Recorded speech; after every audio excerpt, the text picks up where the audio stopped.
This video is brought to you by Shasta Unfiltered, an independent outlet dedicated to serving the North State with honest news. We'll show you how to support their local reporting at the end of this video. An elections office is the mechanical heart of local democracy. To function properly, it requires absolute cooperation among its staff. If conflicts do arise, the county's personnel department is supposed to act as a neutral referee to keep the machinery running. But in Shasta County, that machinery jammed. Clint Curtis recently arrived as the new registrar of voters, stepping into a tightly wound office and disrupting a long-established power dynamic.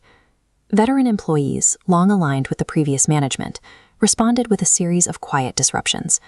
Training was withheld, emails went unanswered, and new staff found themselves navigating a maze of passive-aggressive obstacles. The administrative security of an election depends on a reliable chain of command. When that chain is intentionally weakened by internal friction, the county's ability to manage its democratic process is put at risk. The veterans actively targeted new hires. They withheld critical training information, sometimes sending newer colleagues on deliberate wild goose chases instead of showing them how to run necessary reports. The aggression quickly escalated into physical harassment. In one instance, a new worker began suffering severe headaches, only to discover the unexplained placement of strong-smelling white spheres, similar to mothballs, hidden inside the closed cabinet directly above her computer. Another new employee arrived at her cubicle to find an explicit threat left waiting on her chair, a yarn-crocheted bomb, complete with the letter F stitched onto the side. Dr. Laura Hobbs, one of the new hires, decided to document this hostile work environment. She gathered her evidence and formally reported the ongoing abuse to the Director of Support Services, Monica Fugit. Under the county's own personnel rules, this should have triggered an immediate formal investigation. Instead, Fugit deflected the complaint.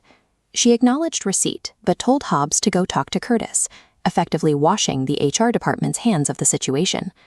By ignoring documented physical harassment of multiple employees, the personnel department created a vacuum of accountability that effectively sanctioned the ongoing abuse of the new staff. The extent of this negligence becomes clear when you look at how HR handled the opposition. An entrenched middle manager, the same one who had actively locked herself in her office and refused to train a newer worker, filed her own complaint against Clint Curtis. For this specific complaint, the county spared no expense. The personnel department suddenly sprang into action, spending thousands of taxpayer dollars to hire an external investigating firm. The firm they chose was Oppenheimer. Notably, this outside agency is currently facing a lawsuit for conducting a deeply flawed investigation against a teacher in the Bay Area.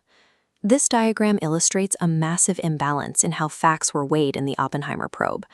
The investigation deliberately cherry-picked source material. Dr. Hobbs provided a sworn statement under penalty of perjury defending Curtis, yet her testimony was entirely dismissed. Instead, reports relied on unsworn hearsay. Funding an investigation that discards sworn testimony in favor of office rumors turns the HR process into a tool for character assassination. The situation reached a boiling point on May 21st. Curtis organized a public press conference outside the office to directly refute the findings of the flawed reports. Several employees stepped up to the microphone to defend him, but the environment quickly dissolved into chaos. Their voices were drowned out by a hostile protester shouting over them with a bullhorn. Behind the scenes, Curtis had to request that the personnel department send someone physically into the elections office to monitor the floor. Only under direct observation did the entrenched employees' behavior temporarily improve.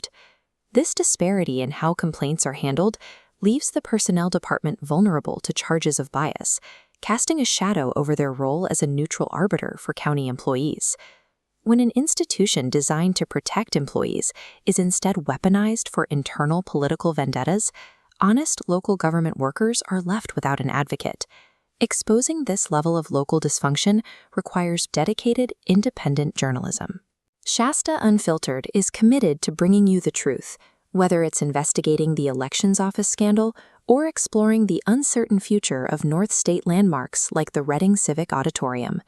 If you value this kind of reporting, please like this video, subscribe to the channel, and visit ShastaUnfiltered.com today.